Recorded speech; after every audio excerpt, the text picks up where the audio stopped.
बच्चों, आज आप संस्कृत प्रबोधिनी में श्री कृष्ण से दौत्यम अर्थात श्री कृष्ण का दूत कर्म इस पाठ के अर्थ को समझेंगे। इसमें 12 वर्ष का वनवास और 1 वर्ष का अज्ञातवास समाप्त होने पर श्री कृष्ण जो है दुर्योधन के पास पांडवों का संदेश लेकर जाते हैं। तो दुर्योधन जो है भरी सभा में दूत बने श्री कृष्ण का अपमान करते हैं। इसी के ऊपर ये आपका नाटक लिया गया है। ये है आपका दूत वाक्यम, इस नाटक से लिया गया है। तथा प्रवसति कांचुकीय, तब कांचुकीय प्रवेश करता है। कांचुकीय, कांचुकी कहते हैं जयतु महाराज, महाराज की जय हो। ऐसा खलु पांडव स्कंदवरात दौत्येन आगतः, यह पांडवों के शिविर में दौत्य पुरुषोत्तम दूत बनकर के पुरुषोत्तम नारायण आए हुए हैं। यह कांचुकी जो है दुर्योधन को आकर के सूचना देते हैं। दुर्योधन कहते हैं माँ तावत, बस करो ओ भाद्रायण, ए भाद्रायण, किम किम कंस भृत्यो, क्या क्या कंस का सेवक, दामोदर वस्तु पुरुषोत्तम, राजाओं की जो सेवा करने वाला है, कंस जैसे राजाओं की जो सेवा करने वाला है वह तेरा पुरुषोत्तम हो गया। सह गोपालकस्तु पुरुषोत्तम है, वह गोपालक तेरा पुरुषोत्तम है। अहो पार्थिवासन्नम आश्रितस्य भृत्यजनस्य समुदाचार, अरे राजाओं के आश्रित रहने वाले दास का यही उचित आचरण होना चाहिए।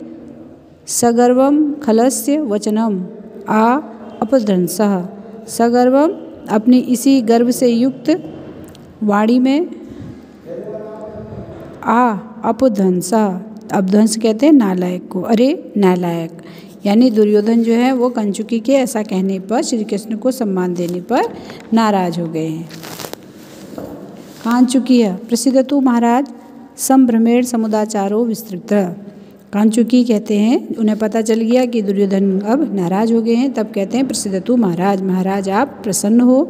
संभ्रमेण यानी घबराहट के कारण, समुदाचारो विस्मृतः भूल गया, उचित आचरण जो मुझे करना चाहिए था वो मैं भूल गया। पादपोपातति, और दुर्योधन के पैरों पर जो है वो गिर जाता है। दुर्योधन सांभृतम इति, घबराहट कैसे, मनुष्य आचरणेस्य संभृता, मनुष्य के आने से ही इतनी घबराहट। उत्तिष्ठ उत्तिष्ठ, उठो उठो। कांचुकी अनुग्रहितो अस्मि, मैं अनुग्रहित हुआ। दुर्योधन इदानीं प्रसन्नो अस्मि, इस समय अब मैं प्रसन्न हूँ। कह एषः दूतः प्राप्तः, बताओ कौन दूत आया हुआ है। कांचुकी कहते हैं दूतः प्राप्तः केशवः, जो केशव नाम का दूत जो है यहाँ पर आया हुआ है। दुर्योधन केशव इति, केशव यही उचित है। एव इष्टम, यही उचित है, यानी जो तुमने केशव कहा यह कहना ठीक है। अवमेव समुदाचार है, और यही शिष्टाचार भी है। भो दौत्येन आगतस्य केशवस्य किम युक्तम, दूत कर्म के लिए आए हुए केशव के लिए क्या उचित होगा। किम अहु भरवंतः, क्या कर रहे हैं आप लोग। अर्घ प्रदानाय पूज्यष्टम केशवम इति न मे रोचते, अर्घ प्रदान करके केशव की पूजा करना यह मुझे अच्छा नहीं लगेगा। यो अस्य केशवस्य कृते प्रति उत्तिष्यामि अहम दंडस्यामि, जो केशव के सम्मान में उत्तिष्ठ यानी जो खड़ा होगा केशव को सम्मान देने के लिए, तो मैं उसे दंड दास्यामि, तो मैं उसे दंड दूंगा। भाद्रायण प्रवेश्य अधुनाम तम दूतम, हे भाद्रायण अब तुम इस समय जाओ और उस दूत को प्रवेश कराओ।